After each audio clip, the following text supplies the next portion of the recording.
My name is Elise. I wore the dress. I paid for the venue. I stood alone at the altar because my sister lied about being sick and my parents missed my wedding. But that's not the part that haunts me. What haunts me is the photo they posted instead. A white dress. A garden. My sister smiling. Caption: "This is how we pictured it." If you've ever been erased from your own story, just to keep someone else comfortable, don't scroll. This is your story too. And if you were the strong one who never got picked, tell me in the comments, what would you have done if this was your wedding? While I was walking down the aisle alone, my mother posted a photo of my sister in a white dress, standing in a rose garden, with the caption, "This is how we pictured it." They called it a healing day for Maddie. I called it something else, the moment I realized I didn't belong. But you need to understand, it didn't start there, it never does. I've always been the second daughter. Maddie came first, 3 years older, 3 times louder, and infinitely more delicate. She was the sensitive one, the one who had to be handled with care. If Maddie had anxiety, we canceled vacations. If Maddie cried at the dinner table, no one else was allowed to finish their food. If Maddie smiled, well, that was reason enough to pop champagne. Me? I was the easy one. I got straight A's, never asked for help, cleaned up after everyone, remembered birthdays, and swallowed every word I wasn't allowed to say.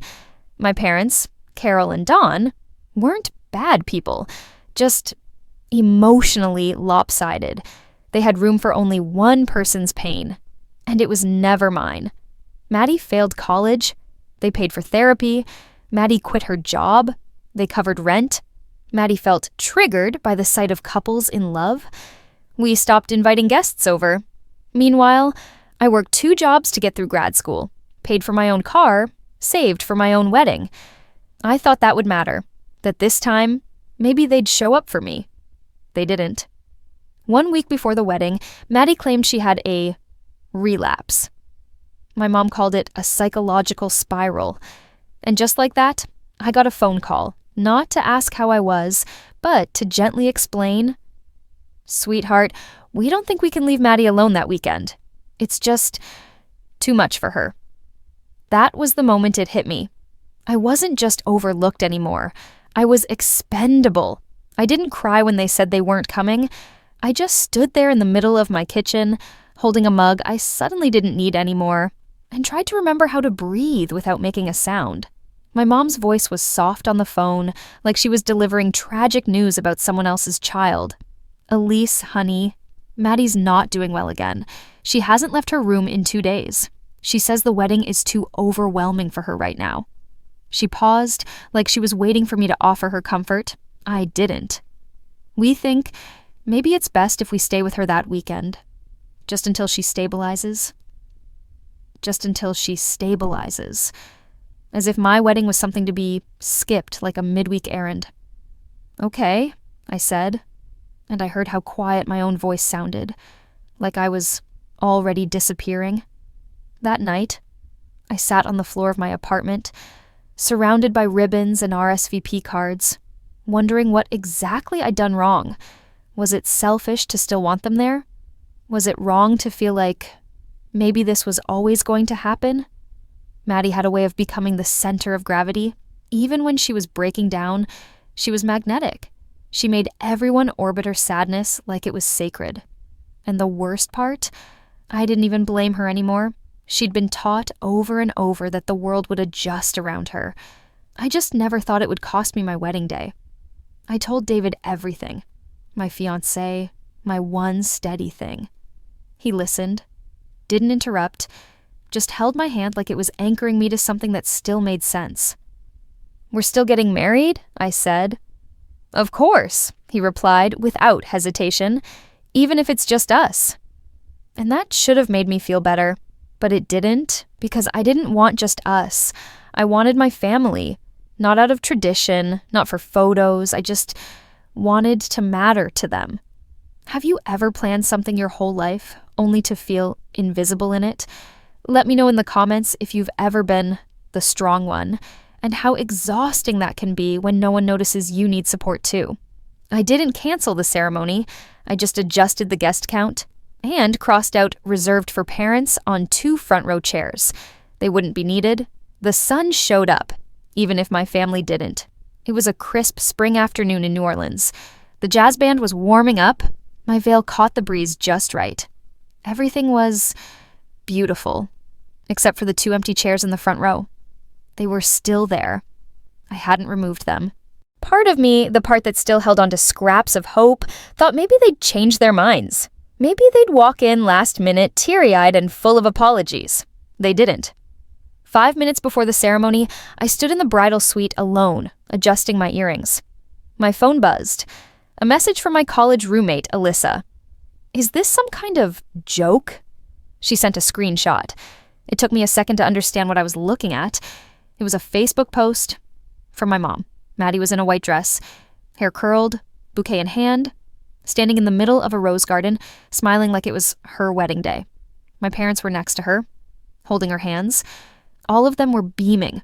The caption read, "This is how we pictured it. A healing moment for our girl." I couldn't breathe.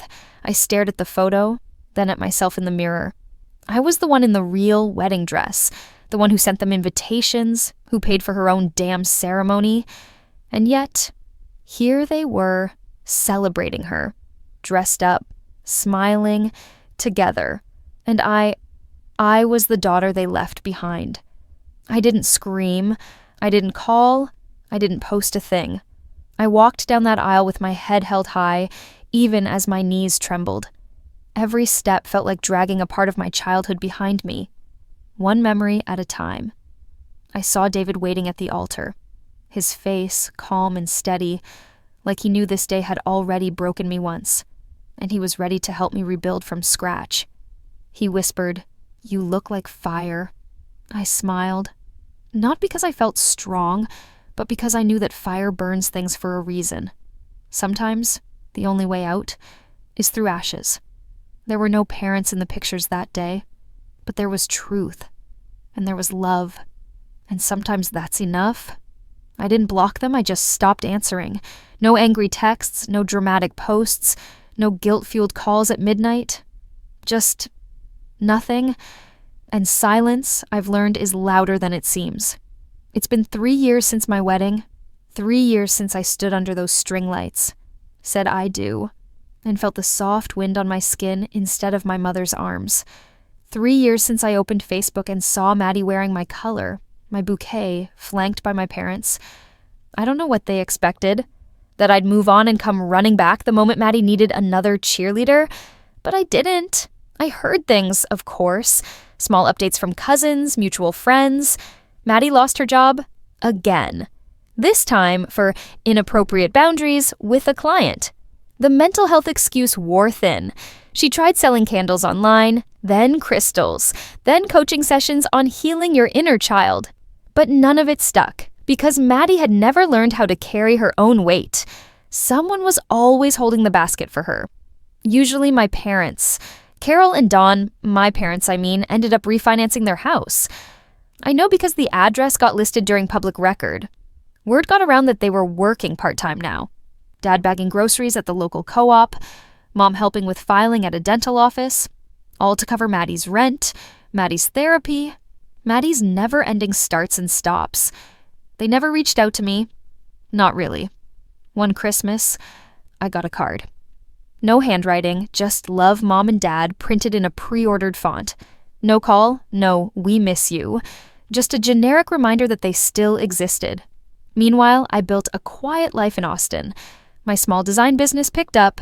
David and I bought a fixer-upper. Our daughter Hannah is almost 2 now. She's calm, but stubborn. Knows what she wants. Doesn't cry unless she really means it. Sometimes I look at her and wonder, will she ever have to shrink herself so someone else can shine? I won't let her. I don't check their social media anymore, but every now and then I hear that Maddie's still struggling, still waiting to be rescued, and my parents still trying to rescue her, even as the roof above them starts to leak. They showed up on a Thursday. No call, no text. Just a knock at the door like we were still family. Like time hadn't passed. Like they hadn't missed the most important day of my life. David answered first. He turned to me with that look. The one that says, "You sure you're ready for this?" I was. Standing there were the same 3 people who once smiled for a photo while I walked myself down the aisle. My dad, looking older than I remembered. My mom, still carrying a tote bag like she was just dropping by for coffee. And Maddie, wearing a white sweater. Of course, they didn't bring flowers or apologies, just a request. "We're here because Maddie needs help," my mom said. I raised an eyebrow. "She's been really lost without support," Dad added. Then after a beat, "We were hoping maybe you and David could help." I didn't say anything, so they kept going. "Not financially," Mom said quickly. "Well, not only that." She looked at Maddie. Maddie looked straight at David. I always felt like we had a connection," she said softly, then turned to me. "I think he was meant for me." The air froze. My fingers clenched the edge of the doorway, not out of rage, but to remind myself I was awake. "You want my husband?" I asked, blinking. Dad cleared his throat. "She's still single. She's struggling. She's not stable, Elise. You're strong. You've always been strong." I laughed, a sound that didn't feel like mine. David stepped forward. "Maddie, I've never loved you. Not even liked you, really." He didn't yell. He didn't need to. His voice was calm, which made it land harder. "I trusted you once," I said to my parents. "With my wedding, with my heart." I pulled out a photo, my wedding day, just me and David, standing under the string lights. "Remember this?" I asked. They looked at it like it was unfamiliar, like I'd handed them a stranger's memory. "This is the day you gave away," I said, "and I've already chosen who I walk with." They didn't stay long. There wasn't anything left to say, and when they stepped back into the driveway, I didn't feel sad. I just felt done. I closed the door and didn't look back. No slamming, no final words, just the soft sound of a lock turning and the silence that followed. It wasn't dramatic, but it was final. David and I didn't talk about the visit that night. We made pasta, watched reruns, and laughed at the ridiculous way our son says spaghetti. That moment felt more real than anything my family had brought to my doorstep. Sometimes peace isn't loud. It's just being able to sit in your own kitchen and feel safe. 4 years have passed. We moved to a smaller house with a big backyard and way too many muddy footprints. Our daughter Hannah is 5 now. She's brave and kind and weirdly good at soccer for someone who still can't tie her shoes. She once asked me out of nowhere, "Mom, did Grandma ever come to your wedding?" I smiled, not bitter, just soft. "No, baby, they were busy doing something else." She thought for a moment and said, "That's weird, you're the main character." Out of the mouths of babes, right? I don't think of them often. Every now and then someone will mention Maddie, another job lost, another attempt at reinvention. I don't feel anger, just distance. My parents still haven't called. Maybe they never will. But I've stopped waiting for people to become who they should have been. What I've learned is this: you don't have to carry the weight of being the understanding one forever. You can put it down. You can choose to be understood by people who actually see you, instead of constantly trying to earn your place in a story that was never written for you. These days, I find joy in the smallest things. A quiet morning with coffee, a messy kitchen full of pancake batter, a crayon drawing of me with best mom in shaky handwriting. They didn't show up for me, but I did. And I keep showing up. Have you ever had to close a door? Not because you wanted to, but because it was the only way to breathe? Let me know in the comments. You're not alone. Sometimes the happiest ending is just this. No revenge, no applause, just the power to never open that door again, and the freedom to finally feel okay with that.